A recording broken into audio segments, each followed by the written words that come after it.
Okay, so let's kick off. Thank you all for your attendance this morning. My name is Thomas McGrath and I'm acting as the MC for this webinar, which is titled Getting to Grips with MS Project. This webinar, hosted by the team here at Aspira, is the third of our very popular webinar series, which is running weekly on a range of topics.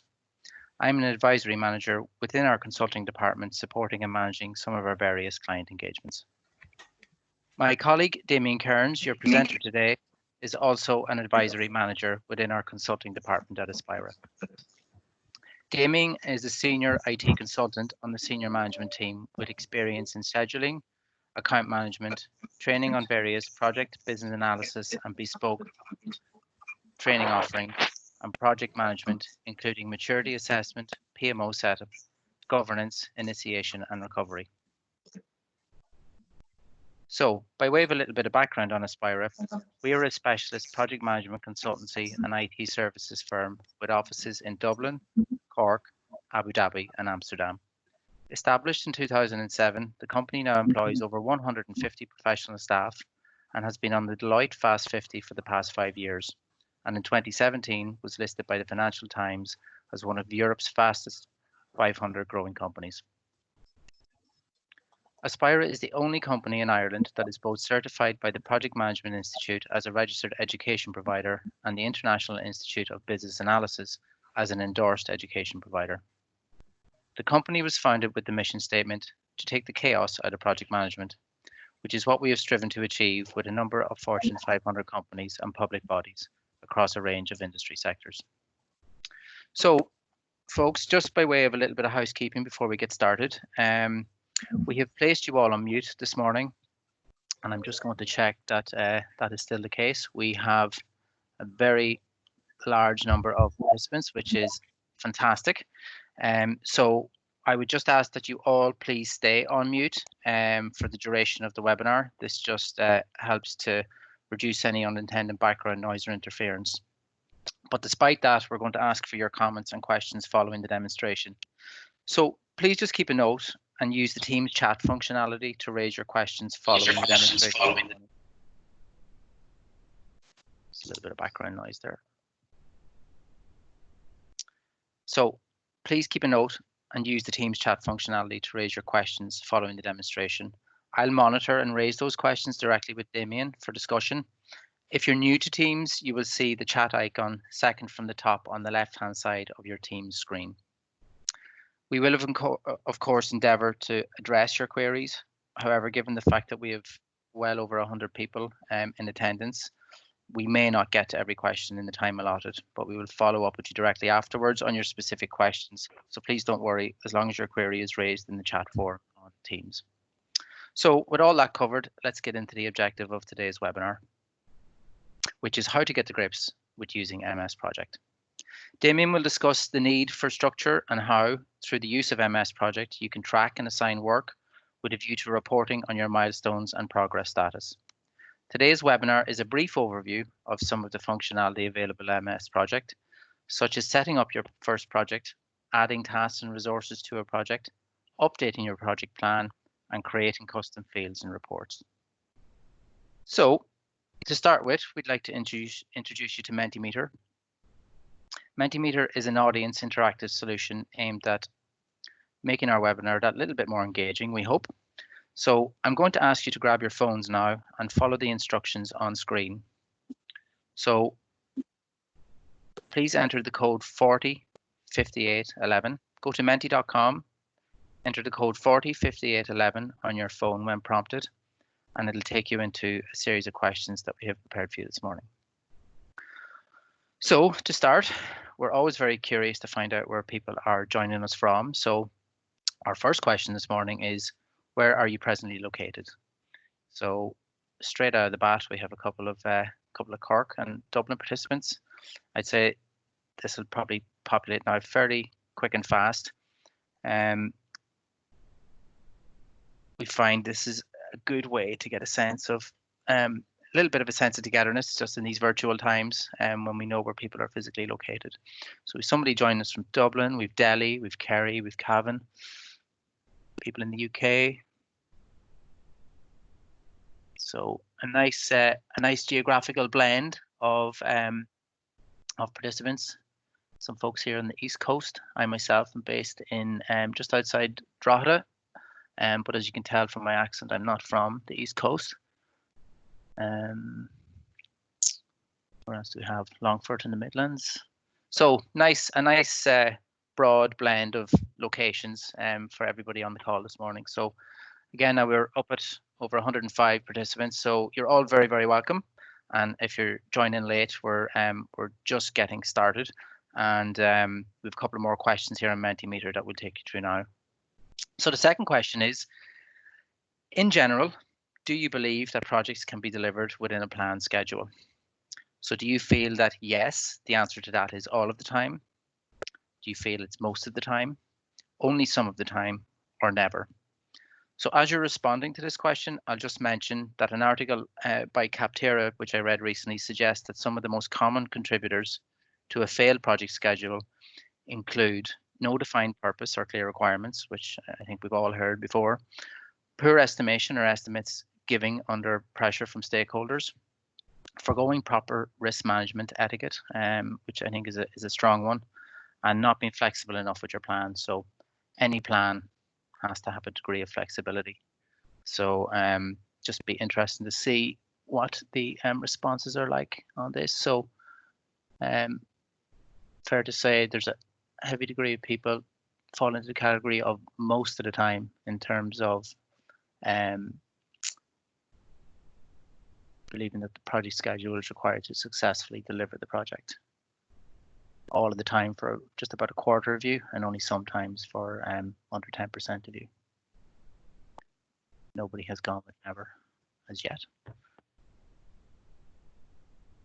Okay, so in Damien's presentation, we'll get into a little bit more about obviously the benefits of MS Project in the successful delivery of projects. Okay, thanks for your responses on that question. We'll quickly move on then to the third question that we have for you this morning, which is how would you rate your familiarity or proficiency with using MS Project?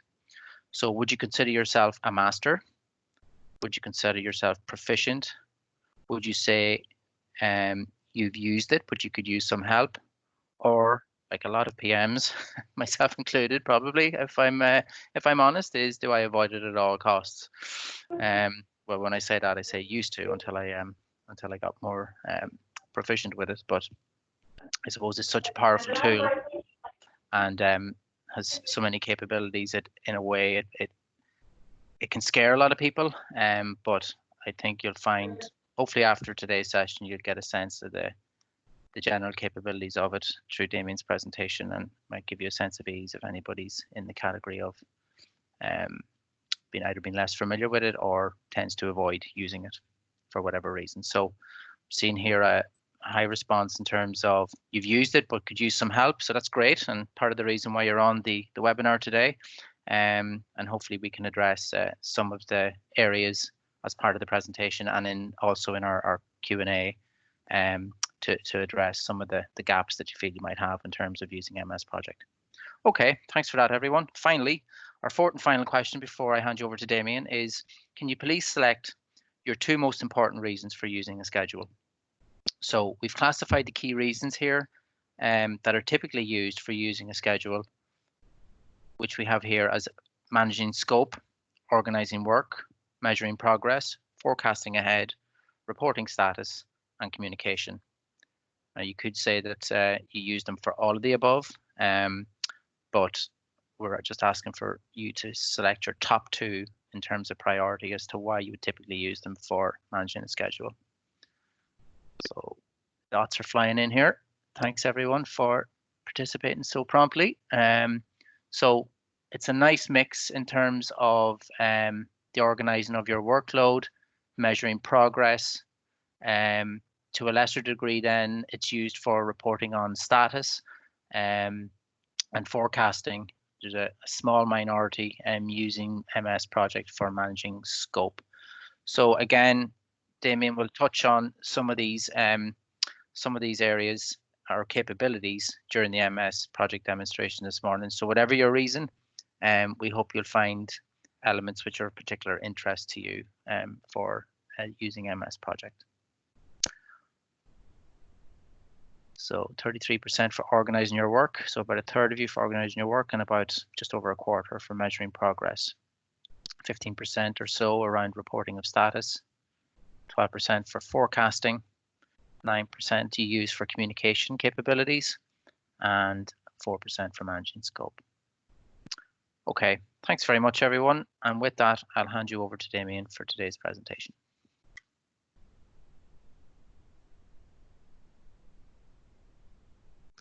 Good morning, guys, and thanks for taking the time to join us this morning. I'm just going to jump into the slides and we'll kick off. So basically what this is about, and it's a short enough webinar to deal with MS Project, and it's a big beast, is that we're just trying to keep calm and get some level of a grip on how we might utilize the MS Project. So in relation to the structure and format of what we're going to go over, we're going to cover some of the functionality, and I've tried to break it out in a structural way that you guys are able to pick it up from when you might kick off a project, how you might update a project and deal with adding resources and tasks to it, and how you might report on it. So it's a kind of a summation of a start to the middle to the finish on project work. The version that we're going to use is 2016. So if there's features there or not there in your own MS project, that could be the reason. And the questions will come in via the chat, and we hope to address everything if we can at the end. It was interesting from what your perspective was on scheduling in relation to, does a schedule really work, or how beneficial is it, and should, you know, does a schedule always deliver? I've worked in organizations where they've had a slide deck that they presented which said this is the critical path, and the very next slide said this is the reason why we're not on it. So with a level of uncertainty about projects, people felt, you know, it doesn't make any sense. I wouldn't have that opinion. I think if you're going to take the time and effort to build a schedule and maintain a schedule, that within reason, it should be a very good indicator of when your finish is and what you're going to deliver. So if you're going to take the time and effort to build a schedule, I think you should take the time and effort to believe in it. Some of the areas we're going to cover are, why do you actually need a schedule? In that sense, I mean an MS project schedule. How you get set up, you know, your personal views, your dashboard, how you want to look at your projects, how you build and maintain the schedule then. So that's going to be about tasks and resources and custom fields and all sorts of really good stuff. And then we're going to talk about at the end of the day that we all have to report to somebody, and what we're going to report on and how we use the functionality in project to do that. Also, what we'd like to take an overview of is where project is going in the future, where it is now, and what Microsoft are looking to do on the various different tools that they have to utilize going forward. And also, we've a couple of little things, because if you're going to come along to a webinar, we probably want to see if there's other things of interest to you. So we have a few ways that we might be able to help you going forward. Okay, so in reality, a schedule, and a schedule is a list of things that happen in a sequence. Do we always need MS Project? Do we need Primavera? Do we need these tools? Or why don't we just have a straightforward Excel list that sequentially lists out tasks that we're going to achieve? And in some cases, that can always be the option. But in other cases, we might need a little bit more of a more feature-heavy tool that helps us do this, and that would be MS Project. So one reason would be, first of all, the project time is constrained, and it's happened to me, and I'm sure it's happened to you guys as well, that you've been handed a date and told work backwards, right? So you're given a finish date on when something has to be delivered, and you're time constrained. The second thing is that you've been told that you are resource constrained on this particular project. You only have particular people or SMEs for a particular amount of time within a particular period. So you're going to have to build in some level of a resourcing model. Also, the project is complex. So there's lots of moving parts within this particular project. So for example, using some level of a development methodology, or Lean, or Six Sigma, or Waterfall, or Agile. So there's steps and processes, and it's complex on how we deliver this. And then the other item would be that the project is basically complicated. And by that, I mean that there's lots of interactions and lots of moving parts and lots of different work streams that are happening at the same time, whether that's development, quality, test, delivery, all safety, all engineering, all of these various different interactions and work streams have to work together dependent on each other for different outputs. So when you combine all of those or one of those, it would give you a good idea that you need to develop some level of a schedule. So what I tend to do in these situations is that I want to get myself organized and I want to get myself set up in some shape or form that I'm comfortable with my view, pretty much like organizing your workspace or your desktop. So the things that I look at is that, one, the project information that's there. Two, how do I go about personalizing my view, my columns, my dashboard, and how the project will look to me. And then, you know what, I want to be able to create a template that I'm able to use again and again and again. So with that, guys, what I'm going to do is, if you bear with me, is I'm going to jump into a project file that I have, and I'm going to take you on a little walkthrough how I would approach this. So this here is basically a standard MS project view, and it's a Gantt chart view. And what I'm going to do is I'm going to step through some of the basics that I would take on first. So we have all above here, we have our main tabs, which cover off the main functional areas that are within MS Project, for example, resourcing, reporting, the project, and a view on how we format stuff. So within the task view, what I'm looking at here is that I want to be able to now set up a view that suits me. So the first thing that I generally do is that I go into my file option on the left-hand side. I come over here to the project information box. Now, a lot of people don't pay any attention to this, but I like to look at this because what I want to do is I want to personalize this. And the title is Get a Grip. And this will become more apparent towards the end of the webinar. The subject is webinar. And then the author is me, Damien. So I'm just going to save that now and we'll place that there. So that's the first thing I've done is I've updated the project information. Also within this, we've got the ability to change when we schedule the project from, and also what the status date when we record the latest status. So coming back out of that, other options that I'd like to look at is again, on our file, we go into options, and there's things that I want to change that make it work better for me. So the first thing that I do is I go into my schedule tab. Project automatically sets all tasks to be manually scheduled, because when they're manually scheduled, you have so much ability to change them without them being automatically scheduled. Now, for my preference, I prefer them to be automatically scheduled, because what happens then is that if a project date moves out, it automatically pushes out its following successor, which is the next project that follows on after it. So that's one other thing that I do.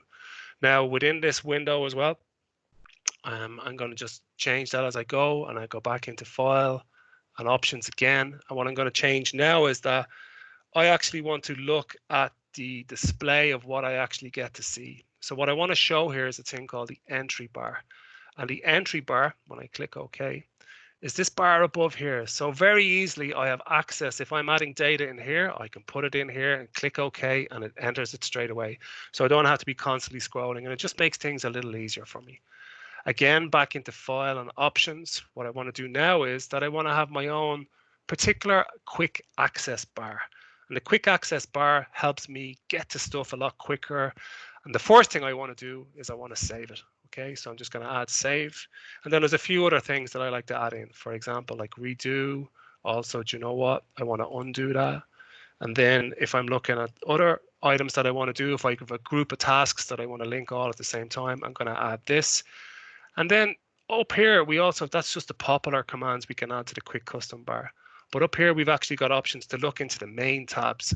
Within the main tabs, one option that I want to add, and it'll become apparent towards the end of the webinar, is the Update Tasks tab. Also, what I want to add here is underneath the Project tab, which is a complete overview of the project, I want to add the Update Project. Okay, so now we've created our quick access bar. I'm going to click OK, and it's appeared below the ribbon. Okay, now if I want, I can put it above the ribbon, and if I want, I can change it to be below the ribbon again. Okay, so now we're customizing this view for us. The other thing that I actually want to show here is that, and I'm just going to delete this task here and do a bit of housework as I go.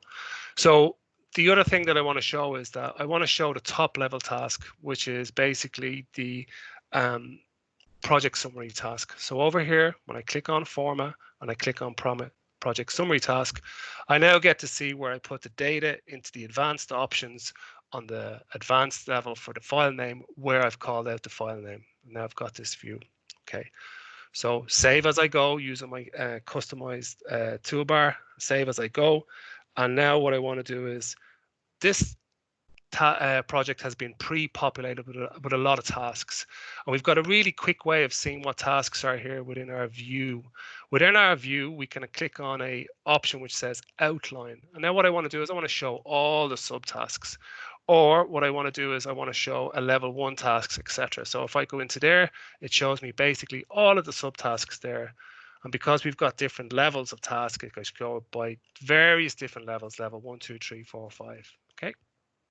Now, within this view as well, what we're able to do is we're able to scroll over, and we want to change it ever so slightly. Okay, so we've seen the outline of everything we have, but we've got options to add various different columns along the way, and there's a multitude of pre-built-in columns that we have here. One that I like to see is percentage complete. Okay, so this is our view. We've saved this up. There's other things that we can do now with this particular view that we have. And you know what? Microsoft allows us to create our own views. So this is a pre-canned view called Gantt chart. But over here, again, underneath Gantt chart, we've got loads of various different options and different views. And if we want, what we can do is we can create our own view. We can take an existing view. For example, I created one here called Damien Gantt chart, or the existing Gantt chart.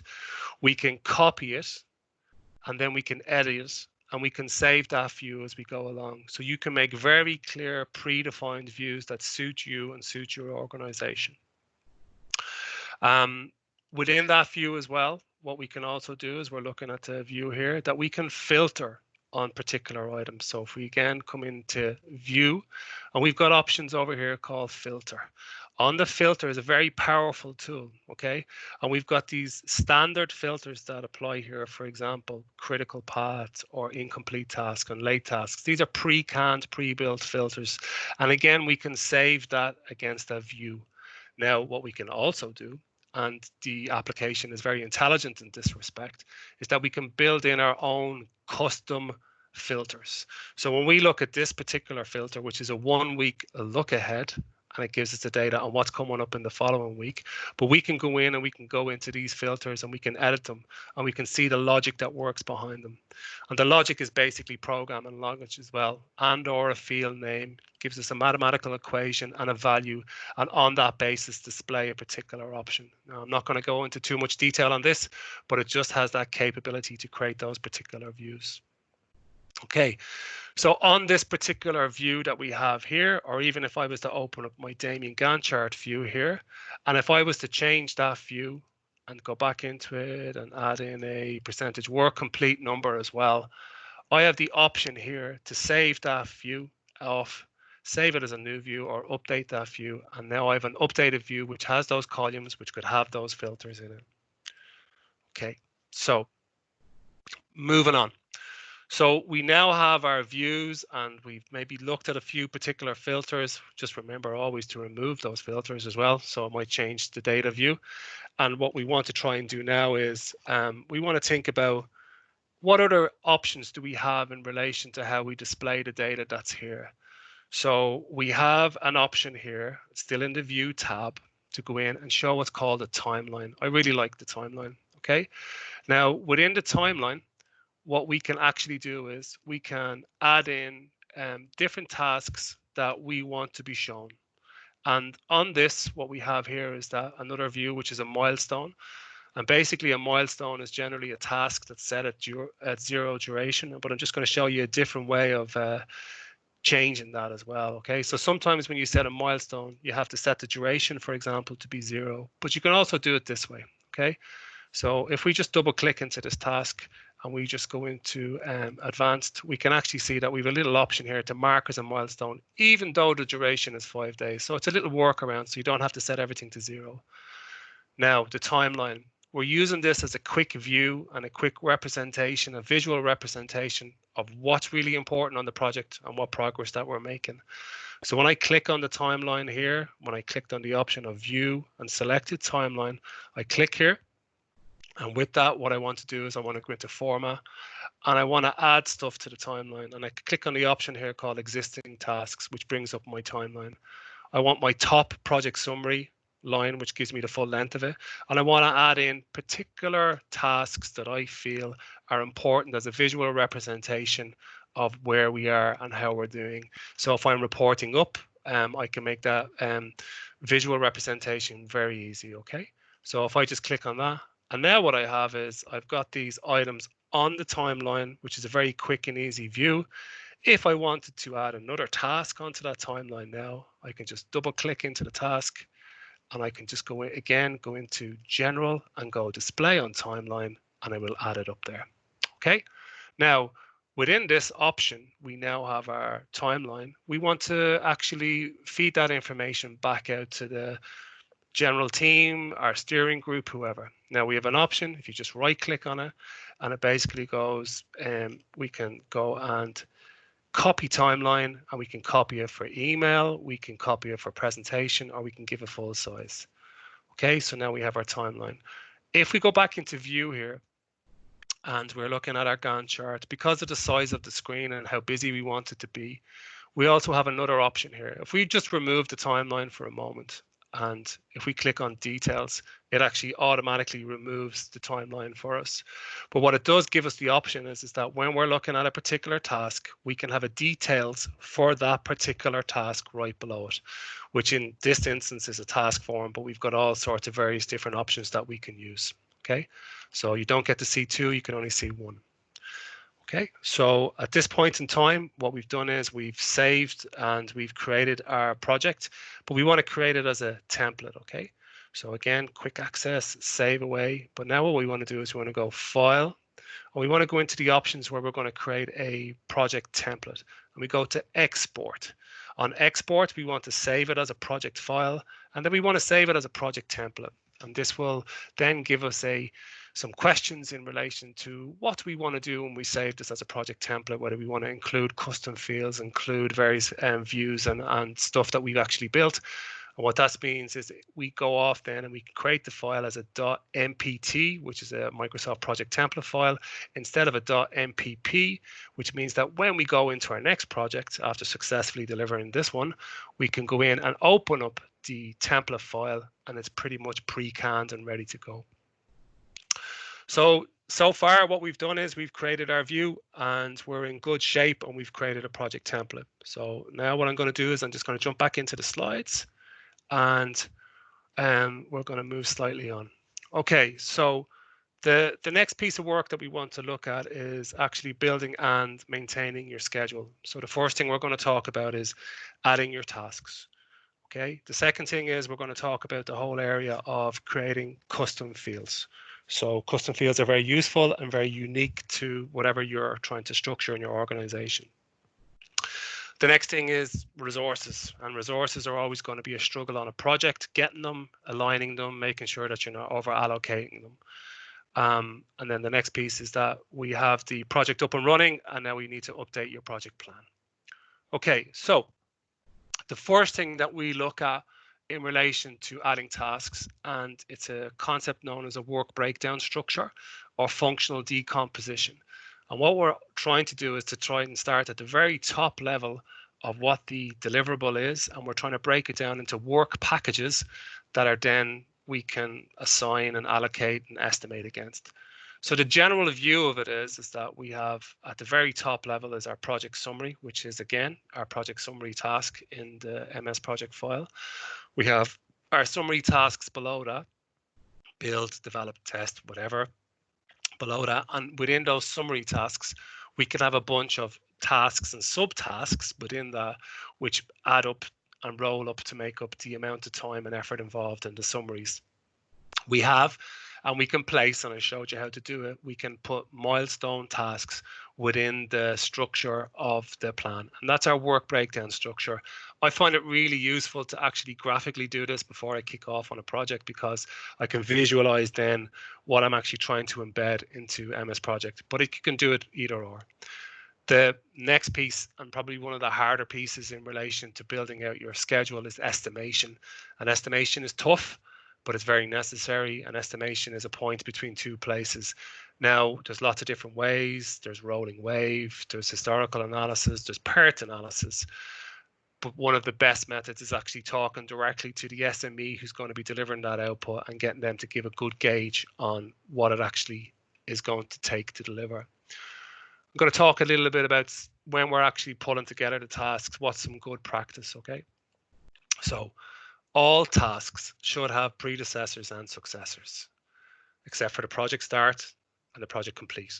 And I know this is difficult, and I know people sometimes feel that a task is standalone, but something has to happen beforehand, and there has to be some level of a relationship of a predecessor and a successor for it to work and to be able to allow the generation of an end-to-end critical path. And just very quickly, critical path is the longest duration it takes to get to deliver a project, and tasks that are on the critical path have what's known as zero float. They basically mean that they have to be delivered on that particular day.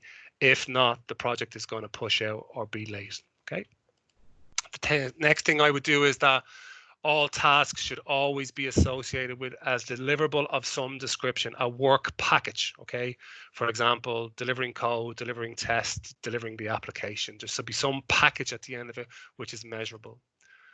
Try to minimize the use of task constraints. And constraints are within a task, you can constrain it in different ways. For example, must start on, must finish on.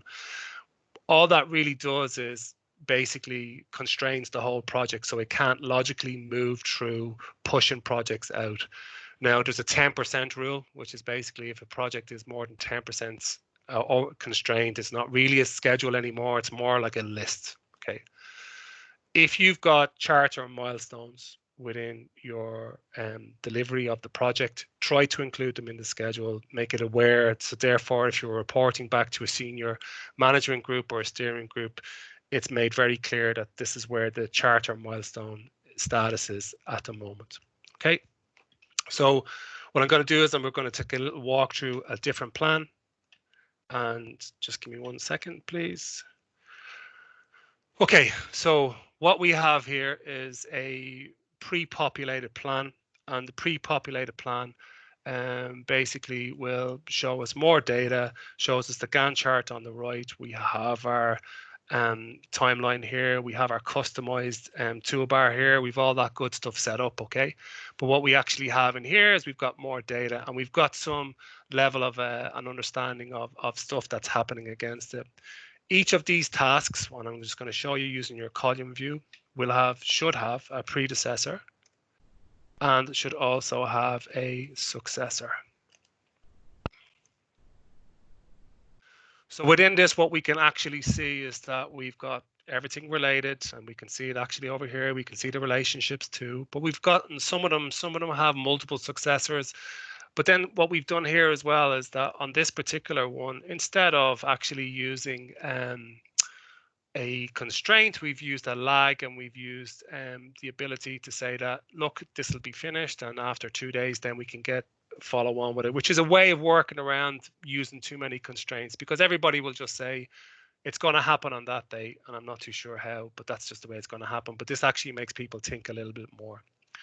Now, what we can also do here is that within this column view is that we can look at some other items that we might want to know about. So we might actually know of what's the percentage complete against various different tasks, okay? So how well are we doing currently at the moment? And now we get into an interesting area, okay? And what I like to look at is that these are lots of pre-canned fields, and it's built on a table structure that we can actually use, but there's some really good stuff that we can actually use and utilize ourselves on the basis of how we view data by using what's known as, and up here, we just click on project up here, custom fields, okay? And custom fields are where we get to manipulate the data and use algorithms and use logic and call out various different things and use indicators. So custom fields are task, resource, or project based. And then over here, we have what's known as the entry type into that particular. So we're associating it with a task, and the entry type is going to be text. Okay. And that's a very basic idea of it. So what we can actually do here is, for example, here's a basic example, which is, again, it's a task related field. It's the text is going to be the input. And within that, we can rename it if we need to. Okay, and all of these fields, there's a majority of fields that come back, and you come along with up to about 30 text fields which are available to you, which you can go in and change and rename and use. And it's the same when you work across the various other options here. Okay, so again, looking at the business unit one, I'm after creating this, and we can rename it. But what I've done is I've gone, do you know what? I actually wanted to create a value that I want to look up, which is unique to Aspira as an organization. So I created a lookup table, and within that lookup table, it's business applications, consulting. So it's business units that we work with, and you've got options within this that you can change it, you can sort. You can also pull in other data, and you've also got data entry options, which is to allow other options, etc. Okay, and then we close that. And how does that work for us? So using that custom field, we can go back over here and we can go into our columns, and again, just type it in, and we've got this business unit. And now we've got the option to assign against particular tasks a business unit that applies directly to us that we can report on, we can view, and we can filter on. That's a very straightforward custom field. And you'd be glad to know it gets more complex, okay? Within the custom fields as well, we've got certain things that we might want to call out. For example, we might want to call out our red, amber, and green status in relation to how we're doing. We have a complex enough formula sitting behind this, okay, which talks about variance, etc., right? And we can actually use this toolbar here to create and/or statements, okay? And very similar to SQL. But just to show you a view of what that looks like, okay? So I'm just going to remove this column and now add in our RAG flag, and it shows us our status visually of what our status is, which is very good again for reporting. Another custom field that we could look at would be in relation to a number that we want to create. And what we're trying to do is we're trying to look at our PTQ, and that's our performance to quota. We promised we'd do 100 by this particular date. What is our quota percentage in relation to that? And again, we can create a formula that's based on that too, and we can use that. So just a variance of it, we can do it against resources, we can do it against various other options within it. Okay, so we'll just hide that away. So there's custom fields, and now what I'd like to do is to just go back to our slides, and we've added our tasks, we've created some custom fields, we've created our milestones, we've added our constraints, and then we move into the whole area of we need to resource the project, and how do we actually go about resourcing the project well, okay? So resourcing is always going to be difficult, and availability and calendars and time and scale is always going to be complex. So I've just a few rules that I would generally point at myself. Okay, keep it simple. Try to avoid really complex resource modeling. For example, we only have 33% of a person availability every third Friday. It just makes it too hard to manage. Always be prepared to challenge estimates in two ways, really. One is that sometimes people put so much contingency on a task that it doesn't make any sense. Or some people are so agreeable that if you said, can you get that done in a day, they'll just agree, even though they know it could take them 2 or 3 days. And that really gets back to understanding the tasks and understanding your WBS, but always challenge, okay? Don't expect your resource plan to be perfect, okay? It cannot not always be 100%. And we talk about allocation and over allocation and under allocation. Sometimes 20% is overload is acceptable, 100% we have an issue. And sometimes there's key SMEs involved that are going to be completely overload at particular points within a project. It also helps you to highlight the phases of a project which may need additional resources and what we call crashing a project, either financially or with people. At particular stages, the project is going to be very, very busy, and schedule will help you identify those areas. Resourcing gets a lot of attention during the planning phase, but less during execution. So dates will always take precedence. Okay. So we are at the point now where we are happy with our schedule, and we are trying to move into our tasks and our resources. Okay, so I'm just going to jump back into our plan. And we have our plan here. Okay, so just to talk about our resource field. So again, it's based here. We have a field called resource names, not groups, because we can create groups too. And we have our resources. Now I can very easily WYSIWYG this over to here, so we can have a central view of it. And what we basically have is we have our resources embedded here. To get a better view for where our resources are, what we realistically should be doing is we should be adding them in via a resource sheet. And again, looking at our various different options here and our views, if we look at our resource sheet, what we get to see is we get to see our various different resources. And what we can do is we can add certain data against these people. What I tend to do is, because in a lot of cases, resources can be seen as people, or they can be seen as work or material. Okay, so what I tend to do for people, for example, if I've got different contractors with different rates and different people being charged out, I want to put in their time and rates and costs, so it helps me establish what value I'm getting from people. Also, how much spend I have on it. And there's lots of different ways we can manage that. When we look at example resource A, we can double click on resource A and we can go in and see that we can add various different things against this person and custom fields and identifiers, and we can update that and it will actually relate back into the schedule on their workload. Now, the other thing that we can do here is that if we look at our Gantt charts, and once we populated our large project, we can actually highlight very quickly and visually using the resource graph here, that we can go in and see where people are allocated and over allocated and what workloads. And on the left hand side, we have this little scroll bar which will go through all the various different people we have assigned. And on the right hand side, it shows us what percentage they are, how much they're over allocated, etc. Okay, and in this way we can highlight particular areas and people and to see if they need any help or if we can level them.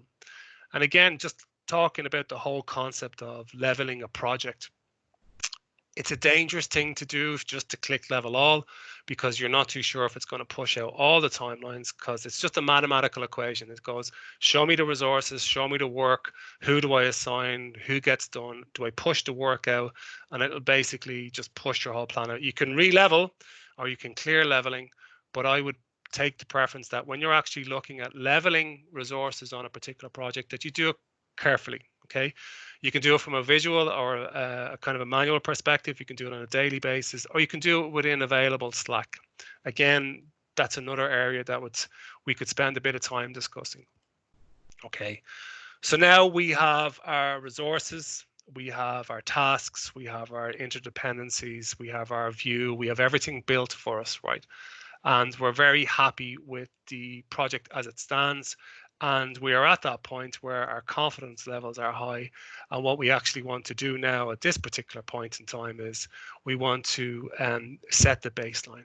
And by setting the baseline, what we're doing is we're going, as a collective, we agree to the people who are doing the work, their resourcing and their allocation, the tasks, their sequential flow and their relationship to each other, the duration, the delivery, the milestones. And on that basis, we're going to put a line in the sand and say, we are going to deliver on this particular baseline. You have the option to set multiple baselines, but generally, once you set the baseline for the first project, if there's changes to scope or to schedule or to cost, yeah, maybe, but it's not something you should have. You have an option, I think, to do up to 9 baselines, but 10 baselines, but work off your first baseline. And what that does, it sets the standard. And now when you're measuring going forward, you're measuring what your forecast was against actual, and you get to see a variance and you get to see what work needs to be done. Okay, so we've added all our tasks, we've leveled our resources, and we've set the baseline. So what happens next? So I'll just go back to my slides. And we need to update the schedule. It's a working tool now. So we need to update it on a regular basis. I would recommend weekly. I would always, because it's not nice if this happens to you, but I'd always save a copy of the latest scheduled version, so you might have to roll back onto it on a weekly basis. You need to set the status state. So when is progress going to be measured by? Okay, so you pick a particular agreed date and you can set that on your measurement. You select particular tasks that need to be updated that week. So for example, this last week, next week, etc. And we can build that into custom fields and views. Then you mark on track. What some people do, which is not recommended, is they directly go into the task and they change it there and then, whereas what they should be using is the tools that project has, which will then reflect back on what the actual is against the baseline. You need to schedule regular one-to-one meetings with people all the time, so they can gather progress, and that you're talking to them, you're collaborating, you're getting an understanding of what the feedback is. And then for late tasks, a lot of people carry over late tasks throughout the project, and I don't really see the benefit of that. Whereas what I would tend to do is go, let's reschedule those late tasks to start on our next phase of the plan. And if that means the plan changes, then the plan changes, but at least we're taking account for it. Okay, so we're now going to just have a quick look into how we would manage that live in a schedule. So we're in a schedule, and we are at the update stage. And what we can do is we can talk about our status update, which is up here. Okay, so our status update is the date that we're going to actually set the progress by. When we actually look at particular items, we're going to say, do you know what? That particular task at the moment is actually going very well. So what I'm going to do is I'm going to mark that on track. So what that basically says is we thought it would have done a certain percentage of work at this point in time, and it has done that. So we're happy to say that's marked on track. Well, it's not a worry for us. However, there might be other tasks there that we're actually going, oh, we're not too sure about this. And this is where I use my quick access bar. So if I click on a particular task and I can go into it and I can go update this particular task, instead of writing directly into the task itself, I use this option, which shows me the actual against the current and my baseline, and then I can save that away. Now, another option is that we might have a bunch of late tasks that are just hanging around and we need to deal with them in some shape or form. So what I would do there is I would go into update project, and on the update project option, what I want to do is reschedule particular tasks that are not completed at this point to start again. So therefore, we're actually measuring a real and live project as it's being progressed. Okay, we've done our updates. We've all our tasks operational. We have a little bit of a handle on how the project's going, but now we have to report to the senior team. So within the senior team, we have a bunch of reports that we can use here, or even on a weekly update to our team. And these are canned reports that come with the application. And you know what? In a large majority of cases, they're very, very good. So we've got a dashboard view, we have a resource view, we have a cost view, we have an in-progress view, but then we also have a custom view, which I'll come and show you in a second. Within the dashboard view, we've got standard canned reports which pull in data that we've populated. One very useful one is something called a work overview. And within the work overview, it gives us an established point of where we are within the project, availability, what resources are doing, what work they've physically done, and it's a good visual representation. Again, this mightn't be enough for us in relation to what we need to tell back to our team or to our steering group. So within that, we also have the option to, if we find a report that we actually like, we can go in, we can copy that report, or we can create a brand new one. So within this one, this is a custom report, which is called Project Overview on Get a Grip, and it gives us the name, the baseline finish, the finish, and the variance that we might be looking at based on a status state that we pre-populated. Now, if I just click here, it'll actually show me on the right-hand side all the various different fields and field lists that I can use within this, which is quite extensive. Okay, so what I can do is I can use any of these high-level numbers, complete with custom numbers or custom fields that I've added into this to help me create within this view what I want to see. I can also change the filter or any pre-established filters that I've built, and I can group on various different levels, and I can change the level of what I want to show, and I can sort on various different options. And it's a great way to play around with the tool and develop a report that's very easy for you to embed and it's live and it's real data. Okay, so I'm just going to jump back into the slides. So just to kind of take it a little step further. So what we've looked at here so far today is the desktop version of Project. Now, there's other versions, and basically the higher level version, which is Project Online and Project Server, gives you that collaboration ability between multiple projects, portfolios of projects, programs of work, which feed off the desktop client, or in some instances, what's known as Project Web App. So what that can do is that you can have a shared pool resource, a shared organization feeding into one online or project server, which can basically help you prioritize and deal with projects on a better basis. So what we talked about today was the project desktop version. The bigger option is where it's kind of like Exchange for Outlook is Project Server, where you have multiple desktop client versions feeding off the same data. Very useful, usually for large organizations and projects. And Project Online then is the version which is basically done software as a service. So the other items that are interesting within MS Project at the moment is the whole concept of what's called Planner and To Do. And Planner is a kind of a lighter version of Project, and To Do is a more day-to-day basis on what you're trying to achieve. But they're both very useful tools in relation to managing project work, and this is a combination of the two of them put together, but more lightweight and not as heavy as the desktop version. Then we also have with Microsoft, we have Azure Boards, which was developed kind of in a DevOps option. And for people to be working in a more agile format, it's kind of based on a Kanban approach. And using epics and storyboards, etc.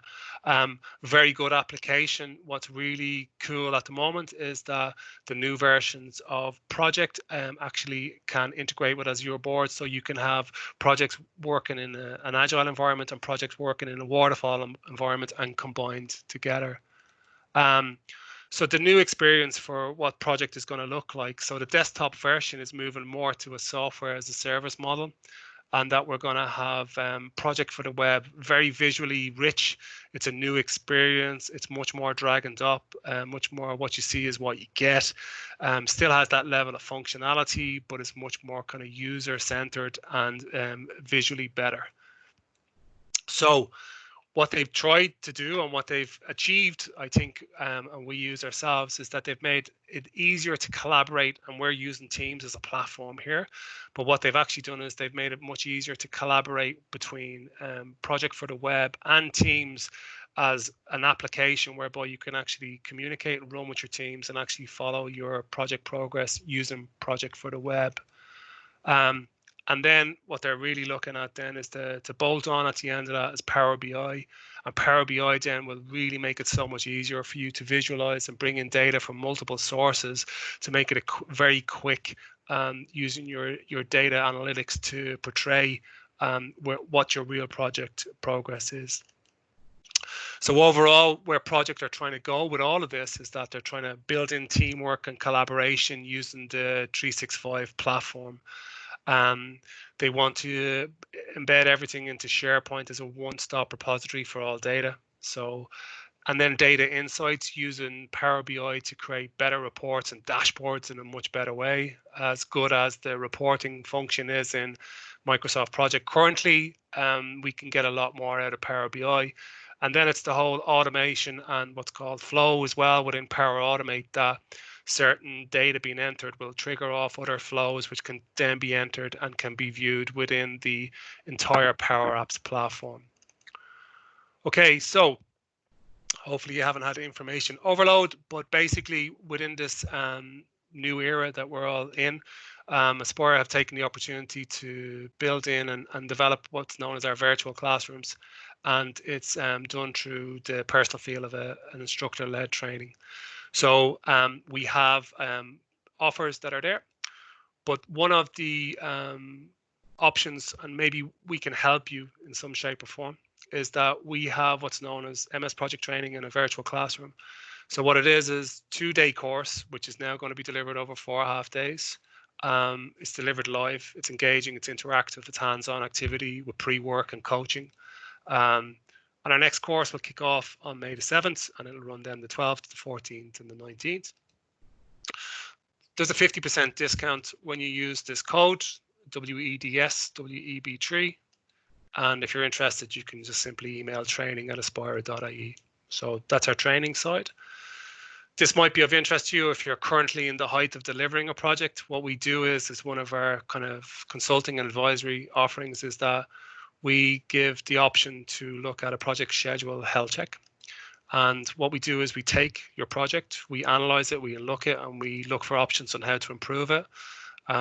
We then, with that, we try to use best practice and expert analysis to guide you in the right direction. And there's also a 50% discount on this particular service using the same code. And for that particular one, if you could just email info@aspira.ie. Okay, so at this particular point in time, I'm going to stop talking and I'm going to open up the floor to Thomas, and hopefully I can try and answer some of your questions. Okay, Damien, I think you deserve a drink of water there. Thanks very much. Thank you. Really informative. A lot of information, as Damien has mentioned, folks, and obviously an opportunity then to follow up with some of those training opportunities to get into more specific levels of details based on your own requirements. But a couple of questions for you, Damien, just if you can field these for us, some of which we've addressed already on chat, just because there's a large volume of participants. First question from Mark is, can you use two different working week settings? So meaning you have your normal working for the main plan, but a calendar week for a specific task which is required. For example, for a legal timescale. Probably not recommended, but is that something that can be done? So you've options to play around with multiple calendar views, and you can change calendars and working times, and you can assign them against resources, or you can assign them against various different things. So yes, again, I would always say try to keep it simple. Yeah. Okay. Another question from Magda is it possible to link MS project data with data insight BI tools other than Power BI, example Jira and or Tableau? Yeah, so once you can get the data out in some sort of level or form, there will be APIs and integrators that you can use. But I'd probably answer that question in a bit more detail. And I'd probably point the person in the direction of where they should go. I wouldn't be able to have to hand the exact APIs that would work there. No problem.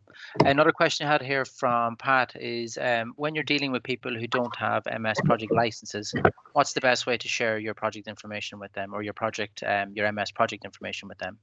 So there's different ways. Workarounds would be is that you create for them, if they're looking at work, that you can build in your 1 week, 2 week, 3 week work aheads and show them the tasks that they're supposed to work on. You can create PDFs. You can export the data from MS Project into lots of different formats, so they can view and they can read and they can see what they're looking at, but they'll have to feed their inputs and updates back manually. But I've done it with several projects whereby there was only a couple of people that had the desktop version, and we generally used Excel. It was manual, but it was workable, right? So yeah. Okay. All right. Thanks, Damien. A couple of other questions have come in relation to linking MS Project and Teams, but we have our business app lead, Stephen, on the chat addressing some of those questions. So in the interest of time, we've only a couple of minutes left, so I'm going to have to call a halt to the questions there. I'll just let everybody know that if you have any additional questions, please use the chat forum and we will follow up with you directly afterwards by email for any specific questions you might have. So Damien, thanks very much again for that. Really informative session, an awful lot of information, and bearing in mind that that's probably just a 1,000-foot view of all of the capabilities of MS Project. So, and thanks everyone for your time and participation this morning. We really hope you found the webinar useful. As mentioned, we'd really appreciate you completing the feedback form, which enables us to improve upon and tailor our future webinars. You can access the feedback form now by using your phone camera and pointing it at the QR code on screen. Or alternatively, you can access the link available to you in the webinar chat forum, which I'm going to put up there right now. So we are continuing to run this webinar series over the coming weeks, every Wednesday as advertised, should you wish to attend. So please ensure you register for each individual webinar that you might be interested in. And again, I'll put the link up there now, but it's aspira.ie/events. Our webinar next week on Wednesday, April the 29th at 11 a.m. is being presented by myself, and I'll be discussing how to leverage Agile in a virtual environment such that we can all continue to be as productive and innovative as possible by embracing some new know-how techniques and processes. So with that, wish you all well. Please stay safe, and we hope to see you at our next webinar. Thanks very much, everyone. Goodbye.